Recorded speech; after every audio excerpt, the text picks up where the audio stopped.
Hey guys, here to talk to you today about my Watts Premier RO Pure reverse osmosis water filter system. So the problem that I'm having with it is that after you turn it on and let it run for a little bit, fill up your glass, you're done, it continues to drain. So if you listen,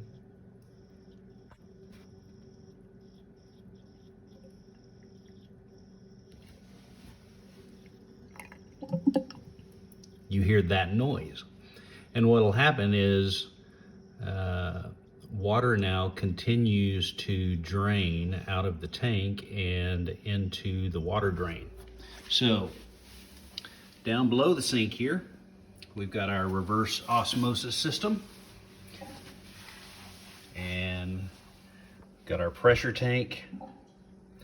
And so what has to happen now is, what's probably happening is that couple of things. That the pressure is not correct in the tank.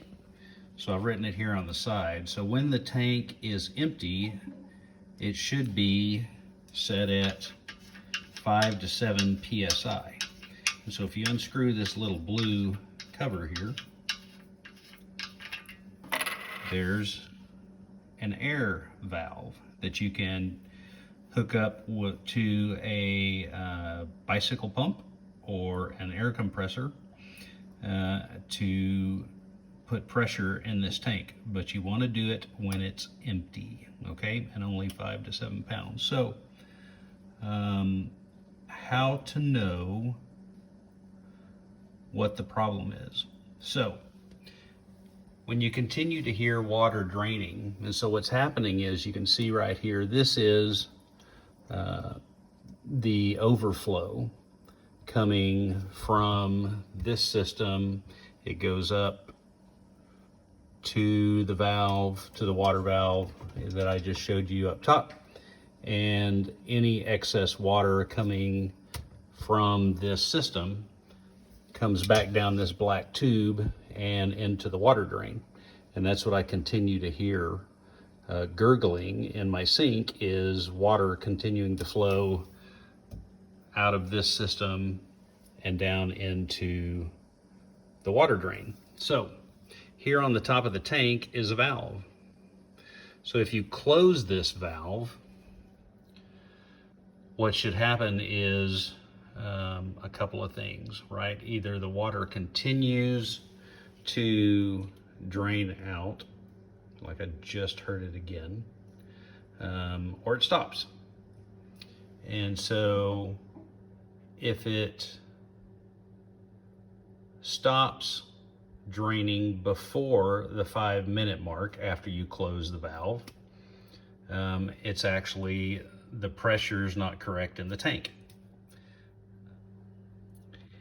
If you close the valve on top of the tank and the water continues to run after the 5-minute mark, then the issue is more than likely your auto shutoff valve, which is this little guy right here. You got, you hear it doesn't like me messing with it. It starts humming. It's got 2 lines going in, 2 lines going out. Almost always blue and green. So again, if you shut this valve on the tank and it stops draining into the drain before 5 minutes, it's the pressure in the tank. If it continues draining after 5 minutes, you need to replace this shutoff valve. Let's start with the easy one, the shutoff valve. If you have to replace it, it's pretty simple to do. First thing you want to always do is turn off the flow of water into the system. And so you just turn, there's usually a valve, probably looks something like this. Turn the valve so that it's going across your hose, and that'll be closed, okay? So you turn that, close the water off so that you don't have water flowing in. Then the way these work is you have these, see these little pieces right here? Basically, if you push in on these little white pieces while you pull down on the hose, those will come out. Now make sure you have a towel handy because you're gonna get water everywhere. You've already turned off the pressure because you've turned off the water flow, but there is water in the system. So you basically, I replaced mine a while back. What I did was, as I took a hose off, I attached it to the new valve so that I wouldn't mix anything up. You can see right here on this valve, it does have an in and an out. So take a look at that before you take it off. Make sure you've got it flowing the right direction when you put it back in. Okay, so just unattach each hose, attach it to the new one, and then you'll be ready to go. Then you can turn your water back on, turn your tank valve back on, and you should be ready to go. Okay, so now the second issue that could be causing our system to continue to drain would be low pressure in the tank. So again, make sure that your flow of water is turned off. Your tank valve should be open and all the filters still in place. Then you want to just make sure that just turn on your water faucet. And what you're doing now is you're draining this tank in the system. And so you can actually check the pressure in the tank. Right, so right now mine's at 17.5. And so when your tank has water in it, it's going to be at some pressure. The company will tell you that you can figure out what that pressure is, but you have to know what your incoming water pressure from the city or well is.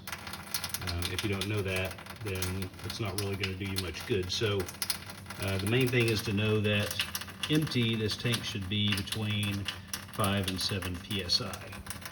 And so you can see I bought this digital tire pressure gauge because my regular tire pressure gauge, just the manual ones, don't go down as far as 5 to 7 psi. So sit and let your system empty, and then we'll go from there. Okay, now the system is drained. The water has stopped running. I'm going to apply some air pressure just to make sure. And yes, so no more water coming out. So we're good to go. Next step, you don't have to do this, but Premier says it's good to remove the blue filter while you're filling the tank with air pressure and water. So remove the blue filter. To remove the blue filter, you simply just push in on this button and pull the filter down. Be careful, it is full of water, so you will need a towel, and it's gonna spew some water at you a little bit, but doesn't make too big of a mess. Final step is to refill the tank. So I took my air nozzle attached to my air compressor, or you can use your bicycle pump, attach it to this air nozzle that's just like what you see on your bicycle tires. I filled mine to 7 pounds, so anywhere empty between 5 to 7 psi is great. And so make sure that your water faucet's turned off, and then you want to open up your water supply. So open that valve back up, and it's going to start filling this tank up slowly, very slowly. So right now You can see it's light and it's empty, and over about a 5 to 6 hour period, it's going to slowly fill this tank back up. So probably after about 6 hours, you should be good. You can then reinstall your blue filter by just taking it and pushing it up into the hole. It'll snap into place. Then you can test your system by turning on your water faucet, and you should have really good pressure. And once you turn it off, you'll hear the initial water leak through the system, you know, down the drain. And then after that, you should hear nothing else. I hope this is helpful to everyone. I appreciate you watching.